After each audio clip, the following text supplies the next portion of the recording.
Suave afternoon, Suave afternoon. This is Brother Suave, your mind-blowing, thought-provoking, and eye-opening on-air personality, life coach, psychotherapist, author, and creator. Hope you guys having a suavelous day.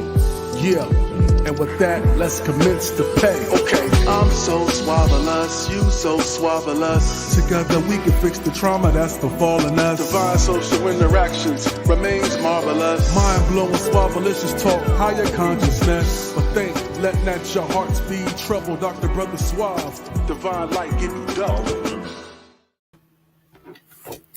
Greetings and suave evening. This is Dr. Brother Suave, your mind-blowing, thought-provoking, and eye-opening on-air personality, life coach, psychotherapist, author, creator, and your host of Social Therapy with Dr. Brother Suave. I am so privileged and honored to be able to see another day I never seen before. That's right. I thank God for waking me up to see another day I never seen before. I thank God for giving me an opportunity for another chance to get it right. You know, he didn't have to do it, but he did. So I'm grateful. I don't take anything for granted, and I don't suggest that you do too. So listen, tonight we're going to be having a very special guest, an overcomer, a person who's persistent, and a person who's always about restoration. So when we talk about these three characteristics and you're looking at the definition of perseverance, they're persistent in doing something despite the difficulties and the delay in achieving success. That says something about being persistent and just always constantly believing in yourself. And that comes from self-love, believe it or not. But also when you're talking about overcoming and when you're able to succeed in dealing with a problem or any difficulties, and life definitely will put us in situations that will be challenging, but yet possible to achieve. And also restoring. Man, it's nothing like restoration and bringing back and reinstating you to your organic state, being healthy mentally, emotionally, and spiritually. So tonight's guest is a thriving single mother of two who considers herself a perseverance strategist who holds some golden nuggets about overcoming adverse effects of trauma on the brain. She has suffered in silence while overcoming the most difficult ailments of human condition. She serves as a mental health advocate. She's been able to restore herself. Incredible. She's been able to bring balance and a well-being in her life and return to the state of peace and happiness. And she wants to share her how-to help others. So without further ado, let me welcome the beautiful, the overcomer, Cachet Daley. Hello, and thank you for having me and for that amazing intro. Oh, thank you so much for gracing us with your presence. I am thanking you, and I'm so happy. I'm happy that you're able to come and share your story. And again, when I was talking about these three characteristics of you, you exemplify that. I tell you do. And you exemplify the person who's committed to their own personal growth and development, and also committed because you put in the work. A lot of times people sit and get frustrated and they go through things, but guess what? You made it, and you made a way for your children, and they can definitely look at you as a glowing example of greatness. Thank you so much. So tell the listening audience a little bit about yourself as you give just a basic introduction about yourself. A basic intro. Well, we'll start with my stage of restoration right now. I just bought my first home. Congratulations. Yes, it's been amazing. I blessed my children with their own room for Christmas, and so that was an amazing experience. So that is, the uphill part of overcoming so much of the things that I went through. That really made it hard for me to even, hold down a stable job and everything.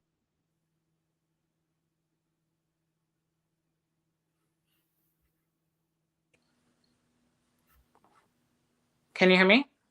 I hear you now. Go ahead. Okay, sorry, I went out for a moment. Um, but yeah, so what I was saying is that basically being at the point that I am now is a complete blessing. I believe I truly have a survivor story that I'm gonna get to share with you guys tonight. Okay. Great, great. I'm not for sure if certain things you said that we missed, but you said you had went through something, and so and that you was able to overcome. And so, tell us about that. Whatever the situations. So, tell me a little about the onset of whatever situation you experienced. Okay, well, at about 27, I had what would have been considered a mental breakdown. Okay. I came from a career in social work. I worked in child welfare, and I had a compilation of traumas that just erupted in my life at one point, and it was extremely overwhelming. And it's basically my brain and my body couldn't take it. It couldn't take the stress. So basically, I went through an experience. I was diagnosed with at some point. Clinical depression, post-traumatic stress disorder. I had general anxiety disorder. I mean, I went through a year of memory loss that I can't even recollect Mhm. anything that happened. I suffered from just not being able to even feel or experience happiness, severe fatigue. I might have had energy going for like 3.5 to 4 hours. Like I was not able to work. Um, Little things like being able to actually like look down and tie my shoe, I could no longer do. And I just remembered that like my brain was just not working. Like it always felt like like almost like a car battery just needed to be charged or something. So that was basically what happened. And it just led to kind of just my life unraveling and having to learn to crawl again and start all over. Listen, it's been a couple of minutes in the show. You hear this? This is what I'm telling you, an overcomer. I mean, I'm here because we haven't even gotten into the show, and I'm sorry for even jumping in before you go because I know you just said a lot, and I want to address those issues. But let's talk about just we even broke the ice, but I just want to tell them, how we met. I'm not for sure, but I think how did we meet? If you remember? I think we were just friends on Facebook, and I think at some Yes. point, like I had a conversation with you, and I just shared my story, and I mean, you called it for what it was. It was great actually speaking with you at that time. It was just a relief for someone to have been able to hear my story and understand just the depths of anguish that I was going through. Like, I mean, it was times it was just hopeless. I saw no way out. I did not know if I was ever going to, get better. Yeah. And having been such a high functioning and intelligent and Yes. educated Black woman to go through this was Absolutely. just, it was extremely scary. I had so many unanswered questions, and my family, didn't know if I was ever going to be the cachet that they knew again. I didn't know if I was ever going to return to that. Yeah. Okay. This is now I remember. Yes. See, and this is what I'm telling everyone. This is so important. When people are transparent, it's never a good thing to judge people. You never know what people are going through and what they've been through and what created their circumstances. And this is why it's always important to give a listening ear, care, and try to give if something positive to sow into their lives. And I'm so happy because we have to be this because obviously, as you see, you're great, you're wonderful, and it's just a few words of positive reinforcement that can change a person's life. And not to saying that I did that, but just the fact is, her initial experience was a positive one, and sometimes those situations can make or break a person. So I'm happy. I'm happy that we had that very positive initial interaction. Thank you. And I'm so appreciative of it. Excuse me, appreciative of it. I mean, to go back to think like I spent, probably 40 to 50 hours a week as a child welfare worker, like giving back to my community, Yes, always doing things I with remember that. with my daughters. And I mean, it was just things just were burning at both ends. And then when there were some events that took place, it just came crashing down. And I'm grateful to still be here today and to be in such high functioning and to have, gone through the restorative process just so I could be here to tell this story. And again, thank you for allowing me to give purpose to the pain that I suffered so that I can help others tonight. I really do appreciate this. Yes, yes. I mean, and to consider what you was doing for others. Yeah, I now remember.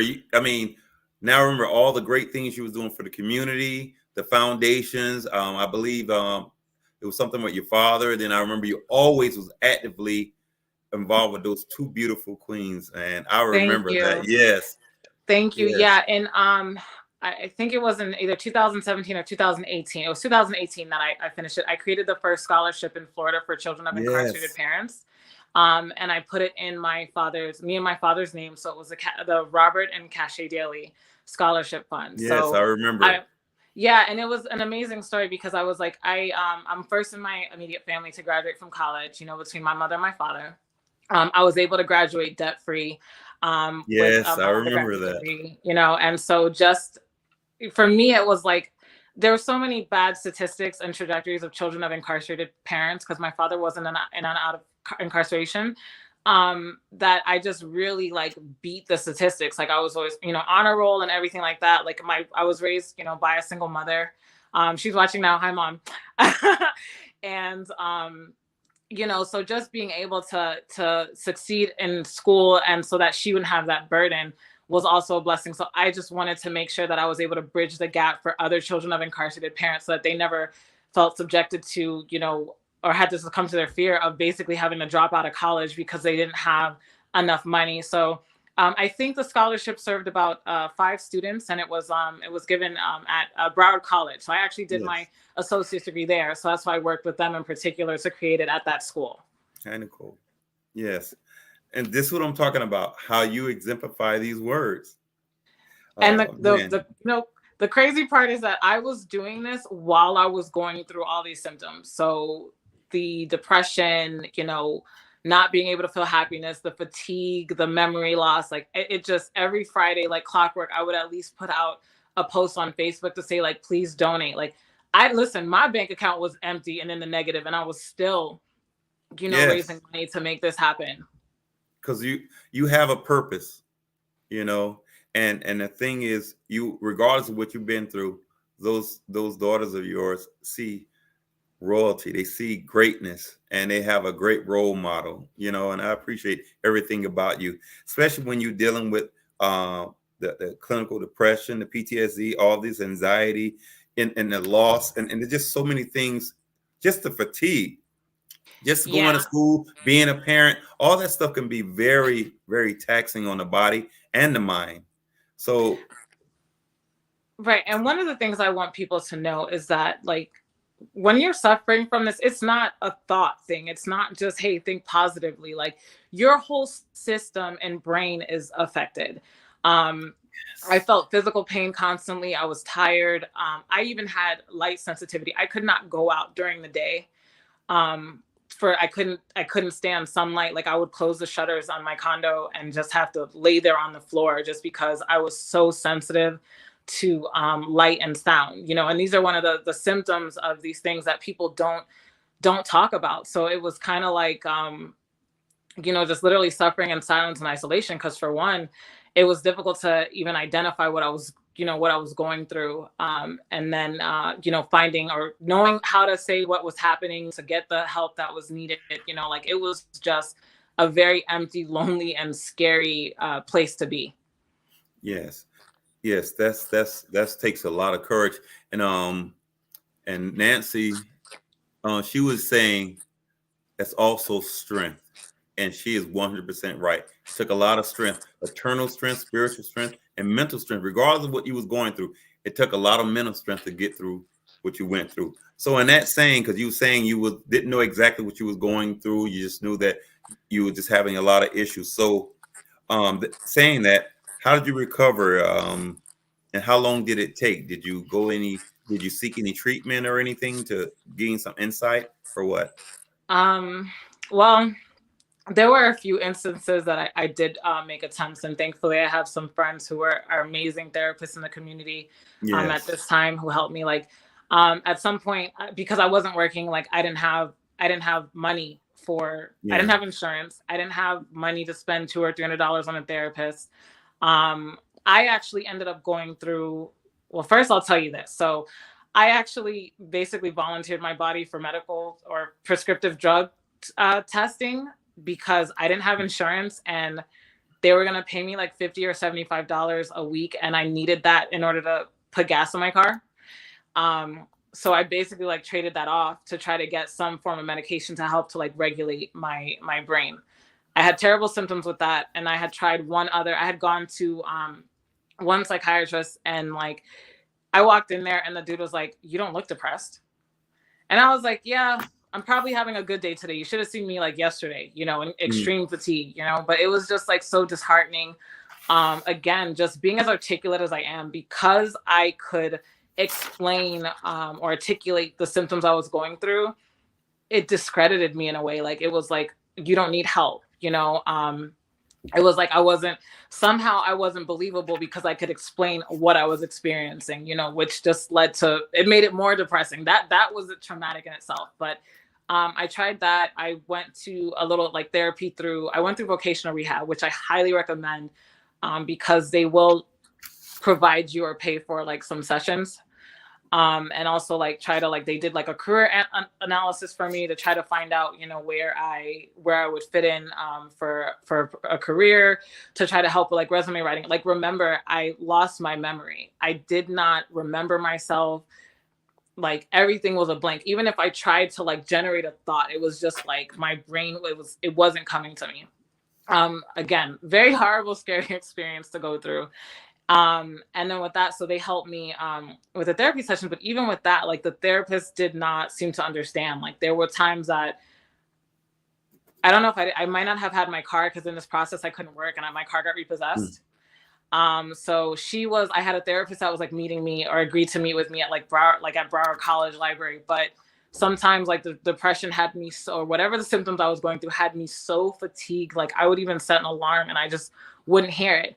And I forgive her for this, but sometimes, like one time she was like, "Oh, I can't help someone that's not willing to help themselves." I said, that is not what was going on. And like, I pleaded with her, but she did not realize that this is a real physical symptom of what's going on in my brain. Yes.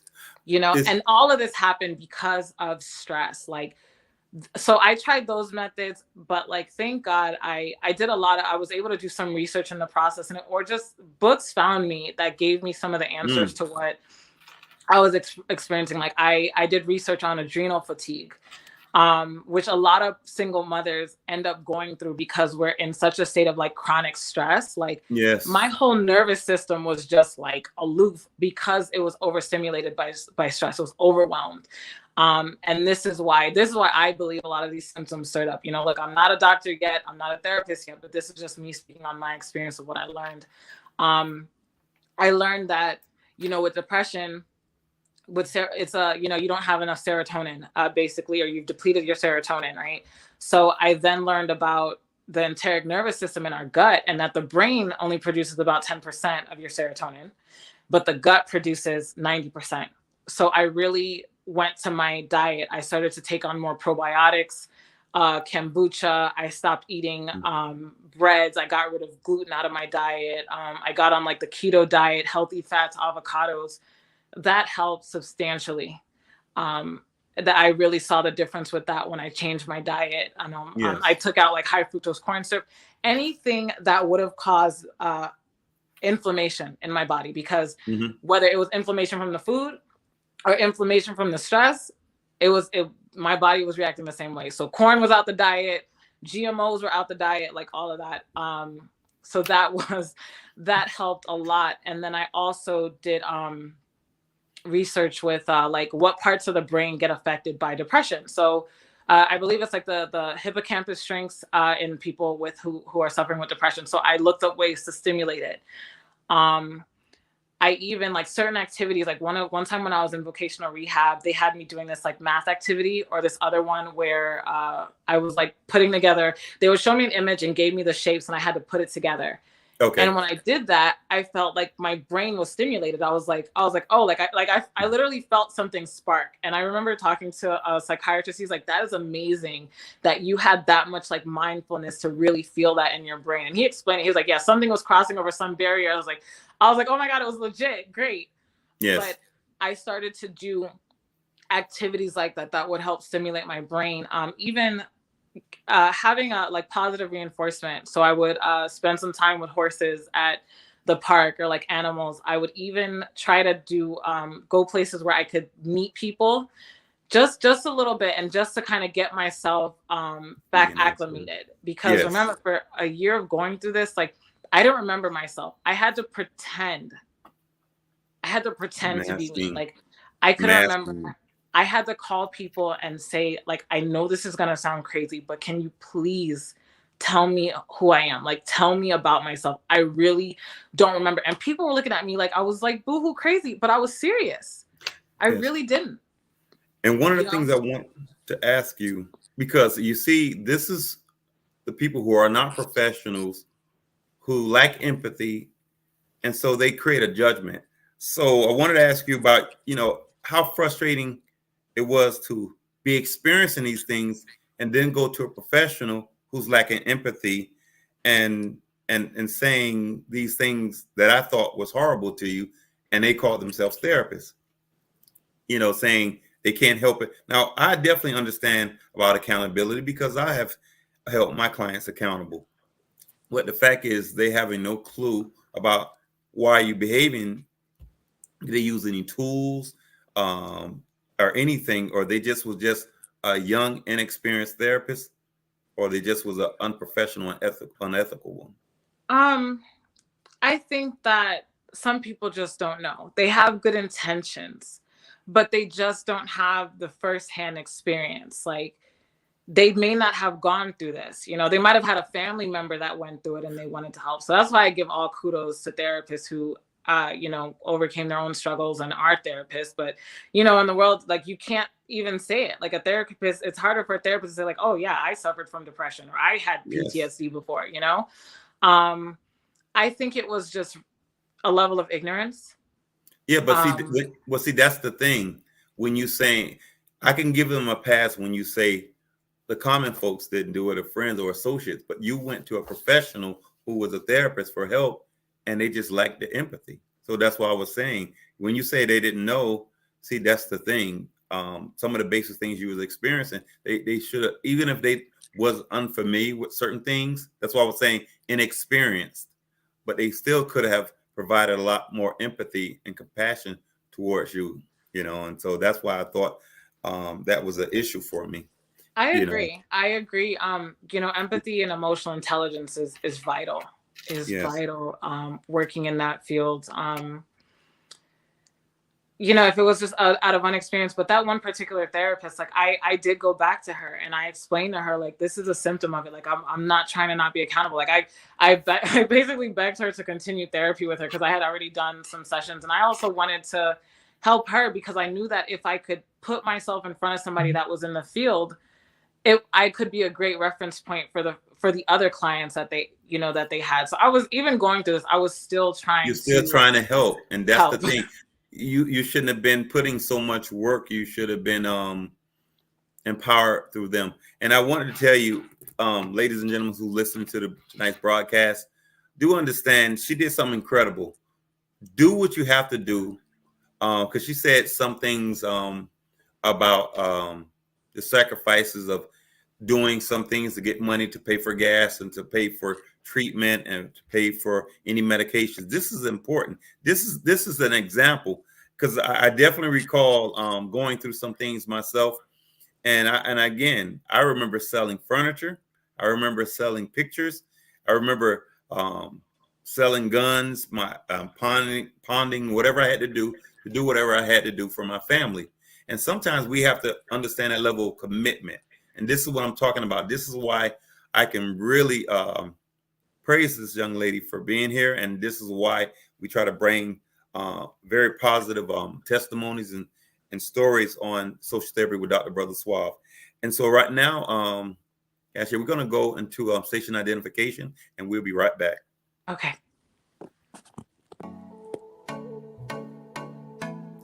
What's up, everyone? I'm Brandy the Disconnector, wife, show host, entrepreneur, investor, and ICS certified life coach, here to tell you that I'm on NPN TV, the network that is by us and for us.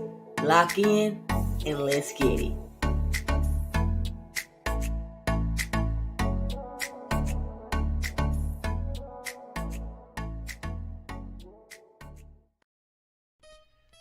Tune in and stream live now.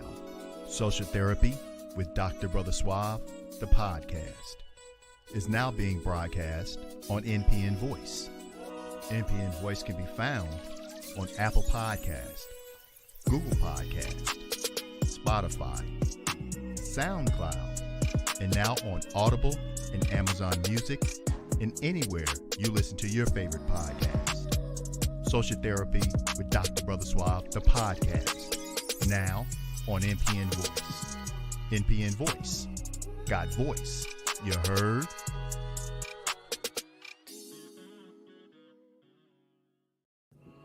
Hello, my name is Goma Marie Conde. I'm a licensed marriage and family therapist and a certified trauma counselor, and I am on NPN TV.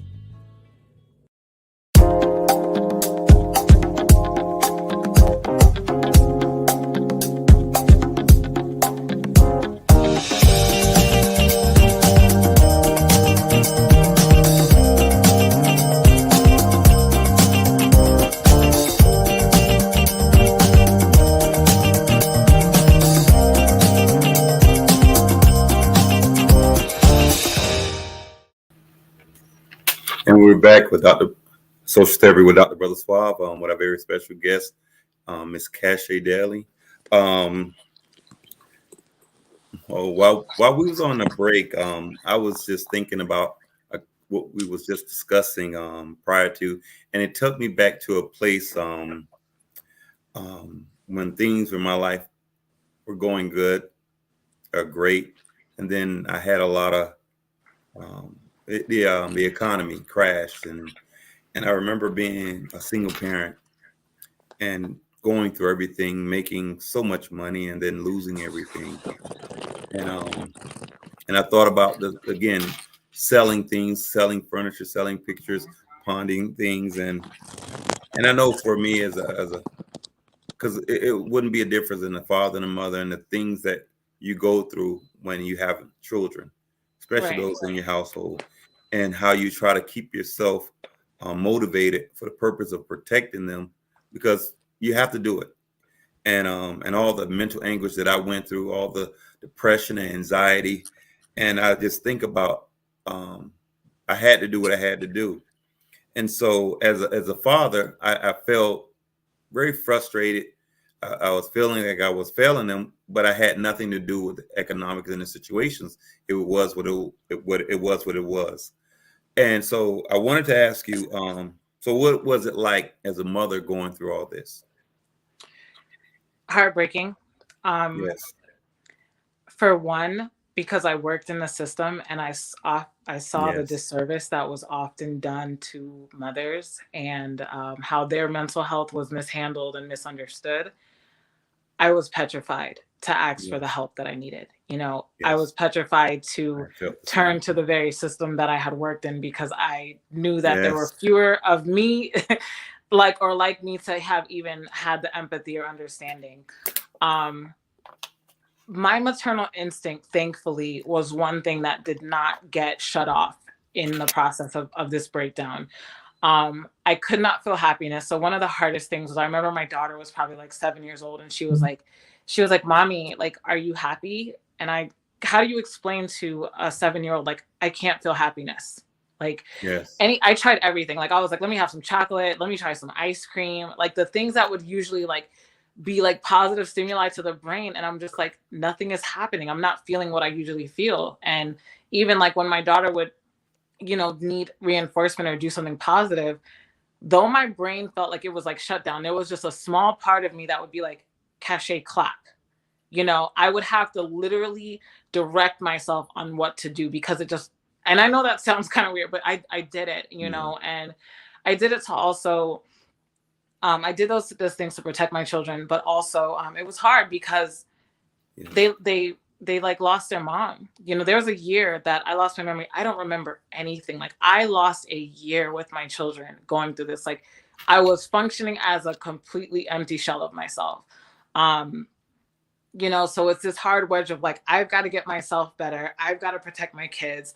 I have to still work to provide. Like, there was a time that I worked like 5 part-time jobs. Wow. Like 5? 5.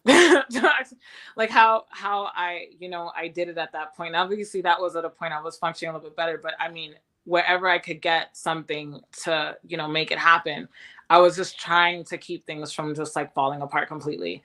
Thankfully my children are extremely like loving and supportive, and like now I Mhm. talk to them about it, like, because for one, Yes.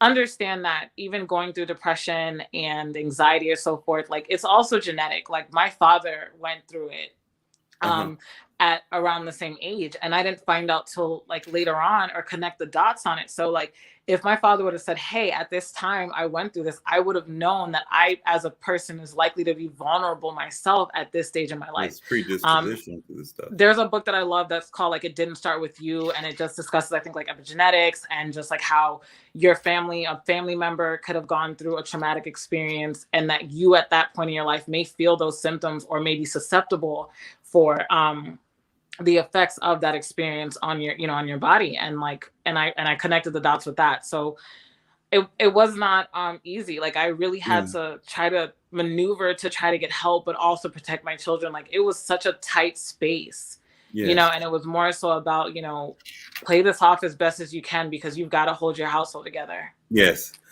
And you mentioned several times about memory loss.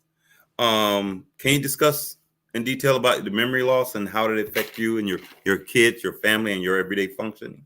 Um, well, for one, I couldn't remember who I was. Like, I Okay. couldn't identify with myself. I was disassociated from myself. Like people would tell me stuff like, oh my god, you're like they would rave about me, and I was just like, who are you talking about? Like, I just couldn't feel that in my Mm. body or to even identify with those characteristics. And I would try to think about like things that happened like the year before, and it was just like drawing blanks. Like, it was long term and short term. So even like I would try to like put something somewhere that I would remember, and I could not remember where I put it. Mm. um and even again, like you were saying about interacting with professionals, like I went to get help for my rent at some point, and the lady needed some paperwork, and she was like, didn't I send you this paperwork? And like, when I said, like, I'm sorry, I really don't remember like where it is, I couldn't find it. Like, I mean, she just snarled at me. Like, she just had like this like look of like just almost like disgust, or just like I was such a failure because I couldn't remember where the darn paperwork was, but I really couldn't. And these are professionals in the human service profession Yes, sir. who, before they get their degrees, they know what they're going to expect. But when they get there, they just seem to it's just a job. It's Yeah. not their dreams anymore. Yeah, it was a nightmare. And I feel like I experienced what a lot of mothers and just human beings go through. And it was just such a Yeah. crazy turn of like having been an advocate in the system, having Yes. helped people in the system, and then going through this on the other side. And I'm seeing it just like, this is awful. Yeah. And it's weird because I didn't know we had such similarities in our experiences, because here I am having contracts with the state, making a lot of money, doing well, and then I lose everything. And then you like, because you connected with all these social workers, these case managers, and here I am, a therapist providing services for the state and subcontracting and everything and private practice. And here I am needing these people for services, to get help for food, to get help for resources. And because I knew that a lot of people were like that, I just, it could have been pride, it could have been discernment, but what I did was I just, the churches would give food, so the little money that I had, I just went to the church and got food, and I didn't spend any money on church, and I just tried to work it out, and I had to do what I had to do, and so it was challenging for me, and I didn't realize that we went through some of the same things. So I wanted to know, what were you still able to accomplish while going through all this, and what kept you going? uh I'll answer your last question first. I feel like God was giving me breadcrumbs in a way to find my way back. Like, I would be certain places and I would find books. Like, I would go to the Goodwill, like a Goodwill bookstore, and I would just find these books that were like gave me insight. So it was kind of like I was able to connect the dots and by reading this information, it normalized what I was going through. Like it started to make sense of things. So I felt better with that. It was a day at a time. If I told you that I had times that, if I said I didn't have times that I wanted to give up, if I told you I thought I didn't think I was going to die, like I'd be lying to you. Like, because it just felt like my entire system was shutting down. It wasn't just here, it was like, even my chest was heavy constantly. Like it was hard to breathe. Like it was hard to get up, and for me, having been a person that was like always on the go, going, working 50, 60 hours a week, taking the kids out places, running, exercising, kickboxing, and like all of that was just done and gone, a day at a time, sometimes minute by minute, because I never knew if I was ever going to be myself as I knew myself to be. I never knew if I was going to get better. If I was going to have a way out, if I was going to if I was going to be able to go outside and not be sensitive to the sun anymore, if I was going to be able to, put something somewhere and remember, if I was going to be able to look down and tie my shoe, or like, was I ever going to be able to look at an unmade bed and not have complete anxiety because just something about the functioning to make the bed was too difficult for my brain. Like all of it, just day by day. Yes, it was a question but here it is. Can you read it?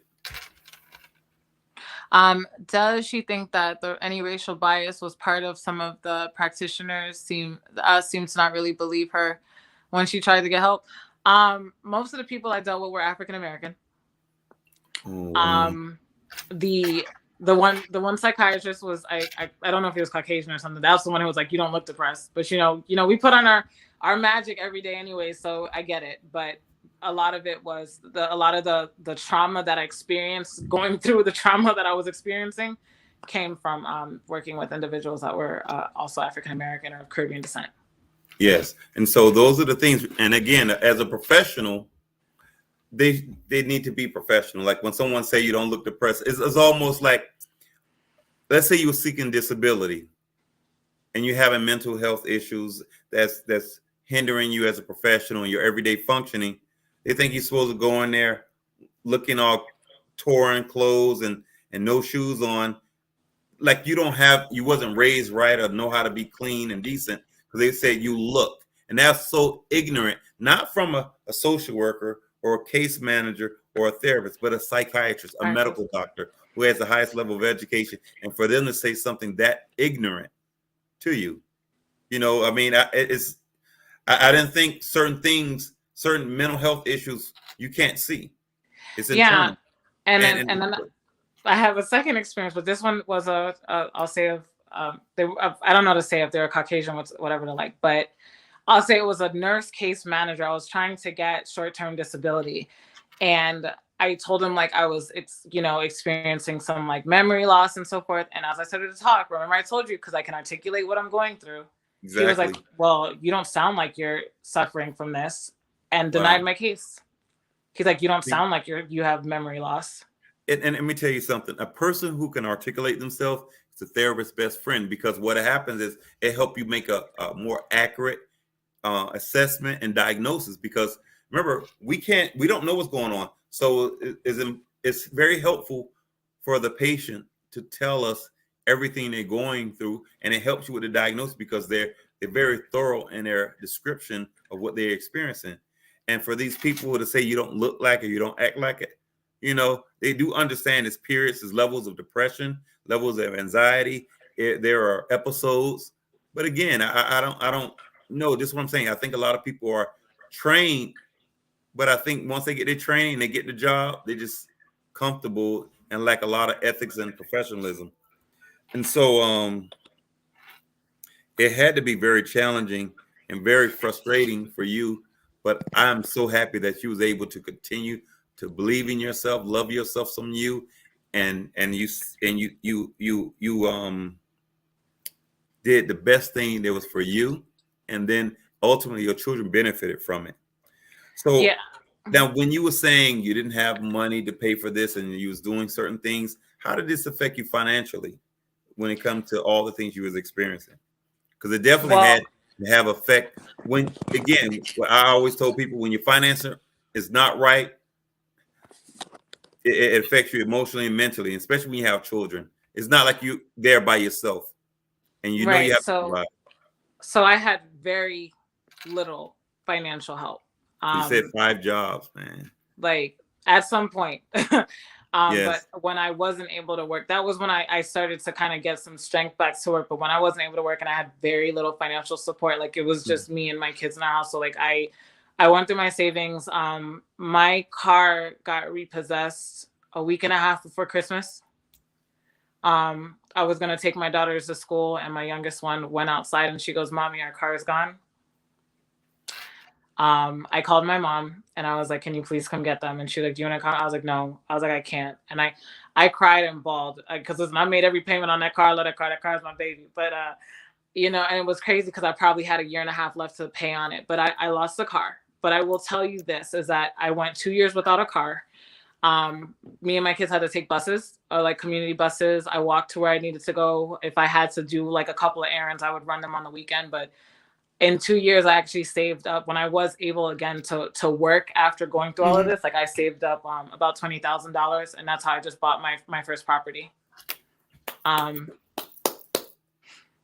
Yeah, like I was broke, like just I was the money wasn't there, it was gone. Like I was suffering from all of these symptoms and had days I could not even afford to buy myself a bottle of water.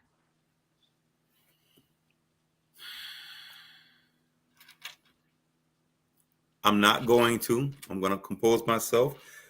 And Don't cry. this is something, man. I've been there. You know, it's challenging. But the thing is, people don't know. And this is why ethics are so important in the mental health profession. You Yeah. know, we know that millions of Americans need mental health, but also I believe, and I definitely agree when they say the therapist needs therapy sometimes, because again, the ethical thing is to the very thing that you recommend is sometimes some things you may have to do yourself and hold Yeah. yourself accountable, because you're there are a lot of lives in the hands of a therapist, you know, and one of the things is being empathetic, understanding, and compassionate, but also being ethical. You know, this is so Definitely. important. You know, when people come into you, it's confidential and it's supposed to be a no judgment zone, you know, and before you even get into a situation, you have training, years of training.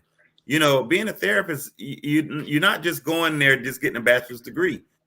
You have to you have to go to graduate school. You have to do hours. You do licensure. It's a lot of work, and for you to go and start practicing and lacking some of these skills of empathy and professionalism, it's I don't know. I just think that sometimes, you know, in law enforcement, you do a background check. I think sometimes I believe people who had previous mental health issues make great therapists, but I do also think they need to have a scale of empathy for some people, because I just think Definitely. that Definitely. people who lack that, Emotional yes, intelligence and empathy is key, like just because you haven't gone through it, like just listen, allow a person to tell their story, to use their words and get to a point of understanding and just empathy, yes, and you listen, I wouldn't wish what I went through on anyone, but I'm grateful because I remember hearing a quote that said it's better to be misunderstood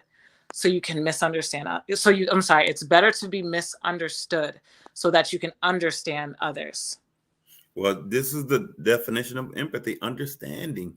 And people in this profession, to me, is no excuse to be in. It's almost like, you know, we have a lot of law enforcement officers who should not be in law enforcement, and I Yeah. personally believe there's a lot of therapists who shouldn't be in this profession, You know, only because the way you hear, and this is again sounding like law enforcement. Not all officers are bad, right. but I'm not saying all therapists are bad. I just think that either training, more evaluating to see, because when they're in this profession, it doesn't mean they won't have. Remember, we're human beings, so we go through issues of anxiety, depression, heartaches, divorce, relationships, a whole bunch of things. And so I can't exclude people in the mental health profession. So Yeah, I and think there needs to be something in every agency or government or in training to say, hey, listen, let's reevaluate and see what this person going through and seeing how their production is going, because I definitely experienced some things and I had to take a break. definitely. I mean, when I was working as in social work, like I experienced Oh my burnout God, as y'all do a well. lot of work. Yeah, I had a caseload of over 100 kids before. Yes. And You that's know, the situation told me is like, you honestly, and I had to learn this thing is like, there's a time to take off your superwoman cape, and there's a time that you have to put on your own oxygen mask first. absolutely. And that defines self-love. And a lot of times this is why in the profession they talk about self-care. And anybody know me, I talk about I love myself some me, and sometimes people misinterpret it, but I'm gonna get my hands done. Yeah. I'm gonna get my hair done, fresh, dressed, and always looking like $1 million. I That's get my right. massage. I get my feet done, everything, because I understand self-care. Because what I look like giving into a whole bunch of people and dealing with all their things and all their trauma and all their heartaches and listening, hearing all this stuff, and not taking care of me. I have to do it. Right. I'm going to do it to the day I die. And Right. this Because is when there's I say I love myself some me. And it's not being arrogant. It's just that I know the importance of it. Yeah, because people, therapists, or anyone that's working in like the helping field can suffer from secondary trauma, transference. There's a lot that A lot of goes on. counter transference do go Yeah. on because a lot of therapists are not getting and taking time for themselves and doing self-care. So when someone come in there, and then let's say again, someone who's super intelligent like yourself, who's knowledgeable about mental health, and so let's say you see some signs on my face, and then you start soothing me, and that's counter transference right there. You come in to get help, but you're helping me, and that's Yeah. because I didn't take time to invest in myself and get some self care or even get therapy. Having someone Right. to talk to, having an accountability partner, because again, you have to have a core of people who will hold you accountable, but also it's important that you go out and seek professionals, and a professional can always seek professional. I was watching a television show, a series called I forgot, it's not The Rookie, it was a medical, I forgot, Mm-hmm. The Resident, and I was so proud of them because the doctor didn't know exactly what was going on with him, and guess what he did? He went to another doctor and had him examine him, and he listened to him, which said he listened to wise counsel, and so people can go seek help for medical, they can go seek help for dental, they can go seek help for their cars, but one thing I see that people struggle with going to get help for their mental, and they're in the mental health profession. Right, because there's still a stigma, and people really underestimate what our society, the Mm, conditions we live in, and stress does to our brains and bodies. So my brain wasn't defective. Like it was trying to cope, even though it could be considered negative coping mechanisms. It was trying to cope with the stress. Even the fact of, if you're under so much stress, you're overstimulated, your mind is kind of shutting down, it's slowing down, because it's like, hey, I've got to protect myself. Like, this controls everything down, yeah. down beyond. Like, if this isn't right, if you put too much stress on the brain, it's affecting parts of the brain that are supposed to function in a certain way. So even what happens with stress and depression and everything that happens in your prefrontal area, all of that, in areas in the brain, in the hippocampus and the hypothalamus, even with anxiety, I Yes. had done the research that how to calm the amygdala. I tell anyone who's suffering from anxiety, go look up how to calm or soothe the amygdala, because that is the fear center of the brain. And when I looked at particular activities, foods, and things that help with that, that is how I healed myself, because the medications weren't working and I could not take the risk at anything making me worse than what I was. I didn't have the money for it. Like, Hmm. so I had to find natural methods or at least activities and day-to-day practices that would stimulate and exercise those areas of my brain to make them stronger. And I mean, I'm so grateful. I still remember the day where it felt like my brain started to move again. Like I started to feel Yes. like myself again. And I mean, glory to, I'm going to say glory to God, honestly, Yes. because I never thought I never really, I had so little faith. I had a little bit of faith, enough, but it felt like it was going to be just a hopeless pursuit a lot of the time. Yes. And so your faith of mustard seed definitely moved mountains. So again, we're going to go into our last commercial break for station identifications. And Okay. we'll be right back. All right. See you soon.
We're back. Listen, thank you so much for sharing. Man, you have had a wonderful story, a story of empowerment, a story of encouragement, a story of just definitely something that could change the lives of others. So as we close out in the last few minutes, I want to present you with 3 questions. And so what 3 things you would say to encourage women and mothers when dealing with some of the things you have experienced? I would tell them, don't feel guilty. Understand and accept that you are doing a lot. And it is unreasonable to think that it's not taking or can't take a toll on your body. And if you are suffering from depression, anxiety, any type, PTSD, whatever it may be, like, it's not your fault. Okay. Don't feel guilty about it. There is healing. I would tell them, I know I'm probably telling a lot more than 3, but don't give up. Don't give up. Take it a day at a time. I will say this, like, the reality is that there are beauty for ashes. There is light after the darkness. There is bliss after the anguish. There is pleasure after and joy after the pain. Like, that's what I would say to mothers. Man. And so when you was going through some of these things, did you find yourself ever parenting out of guilt or trying to overcompensate at any point in time? I think I always did a lot. I mean, I like my kids, I would take them to like 6 or 7 different activities on the weekend. Like, even though I was working, like Friday, it would be Chuck E. Cheese and maybe out to dinner. Saturdays was, going to the park, horseback riding. If there were birthday parties, going to Michael's for arts and crafts. Like, so I felt so guilty for the year and something that, like, I just didn't have the energy. I didn't have the resources, and I felt so much less of a mother because I had like done so much that now I was just trying to like drag on the bare minimum of like, okay, make sure their clothes are clean and that, like, cook them a meal and make sure they have juice, like, and they're okay. And I would have to cook and go lay down because I was so exhausted after that. And do you think changing environment, locations is beneficial for your mental health? Absolutely. Do share. that is what I did for myself. And one of the perks of changing my environment is that like I'm in a place that people are nicer, and it's less stimulating. Like it's very quiet, it's peaceful. Like that was one of the key things for me, because even when I said I was dealing with like the hypersensitivity, Mm-hmm. being in places that like noises were loud, or there was too much lighting, or just like too much going on, I could sense all of it. And so being able to like now where I am, like I'm so much more peaceful. Like I sleep better. Like my brain is literally getting the rest that it needs to heal. You know, that's the key thing. Like I'm a fond believer of the body can heal itself. You just have to give it the opportunity. So like if it's drinking your pH waters, if it's taking your vitamins, you know, getting in whatever your body's lacking, if it's exercising a little bit, if it's, and most importantly, resting, just give your body and your physical, your mental, emotional, all of it, the opportunity to regulate and to heal and to come to a point of balance. Yes, I definitely agree. And I think sometimes people don't understand um, what PTSD does to the body and the brain. Also, they don't understand about trauma. And sometimes when you're trauma, you're always on constant alert. And when you can remove yourself from an environment and be very peaceful and at ease, it changes your life. And Yeah. sometimes I think so people have normalized trauma, violence, noise that they don't think it affects them. So they just No. go along living their life.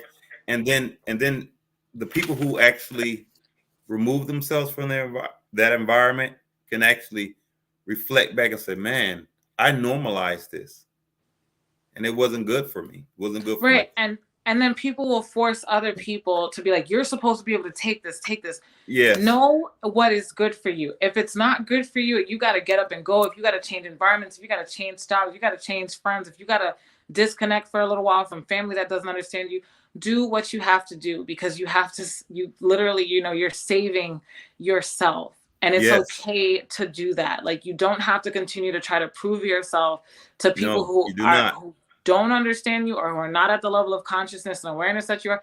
Don't even waste your time and energy trying to put that on them, because they don't have the capacity. But if you know, trust yourself, listen to yourself, your gut, your intuition, whatever it is, do what feels right for you. Like for mothers, a lot of mothers suffer, it's PTSD, post traumatic stress disorder. Like that comes from childbirth, from not being listened to in the medical field. It comes from having to work multiple jobs, not knowing if you're going to be able to cover all the bills, you know, dealing with working how a full-time job that's strenuous, a 2-3 jobs that's strenuous, and having to raise children. That is a lot on a human being. It's not something that we should just go through because we're Black women or because we're Yes, mothers and hold that identity. Like we're still human, you know, and we yes, still have basic needs that need to be met. We still need rest. It's okay. yes. And I find out a lot of mothers overcompensate and put the S on their chest, and they're not giving themselves time to heal themselves, relax, because it's nothing like a healthy mind. Right. You know, people think about the body, but also, I mean, we see a lot of professional athletes have, remember, at that professional level with these masculine these bodies that's put themselves through. But the head trauma, you get it, trauma, the head Mhm. trauma, when they not having right mental health, you see what it does to their life. They can't Right. function. So They you can't have to function. take And then when I know, I saw an article on one athlete and he's crying out for help and people call him crazy. I said, let me tell you this. When these. this stops functioning, you could experience people that have different personalities, all kind of stuff goes on. And they're helpless to it. Like But I hate to see how people are like, they think that someone is so consciously aware of what's going on, or they have control over their symptoms. They don't, because once this goes like all right, like it's a different battle. Like yes, when it I is. call it, when your brain betrays you, that's a different level of war Mm, that mm, you mm. have to fight with. Well, I thank you so much. You have wow, it's right on time. Read that last question for you. Black women often take stress trauma as a badge of honor and think they are bad mothers if they try to seek help. We believe that we should be able to handle it on our own. What she's saying is true, and I don't do it. I'm one of those people. I said I'm not here to play like I put independent woman badge on like a Girl Scout badge. I'm not doing it. Like I'm not gonna break myself down. My children deserve a happy, healthy mother, and that is why I did the things I did. That is why I said we've got to go change our environment. I said because you guys deserve so much more, and I'm not gonna sit here and struggle for a badge and give you guys half of the mother and half of the person that you should have raising you. Like.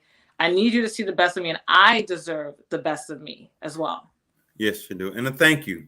Thank you so much. Again, thank you. Thank you. Thank you. Thank you. Give me a big hug. Oh, thank you so much. I mean, this went by entirely too fast, but it was a mind-blowing, thought-provoking, and eye-opening experience. And I just thank you guys. Thank you. Cachet, I appreciate you, and thank you for sharing. Thank you for empowering. Thank you for educating. And this is what we do on Social Therapy with Dr. Brother Suave. Thank you, guys. This has been another episode of Social Therapy with Dr. Brother Suave. Our very special guest is Cachet Daley. And so join us each and every Wednesday at 8:30 Eastern Time on NPN TV. This has been Dr. Brother Suave Social Therapy with Dr. Brother Suave. Just remember, great minds reach great places. I love you. I mean it. Bye-bye. Definitely. Tune in and stream live now. Social Therapy with Dr. Brother Suave, the podcast, is now being broadcast on NPN Voice. NPN Voice can be found on Apple Podcast, Google Podcast, Spotify, SoundCloud, and now on Audible and Amazon Music, and anywhere you listen to your favorite podcast. Social Therapy with Dr. Brother Suave, the podcast, now on NPN Voice. NPN Voice. Got voice. You heard?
This program was made possible by Neighborhood Planet Broadcasting Systems, Neighborhood Planet Network, and from contributions to NPN TV from viewers like you. Thank you.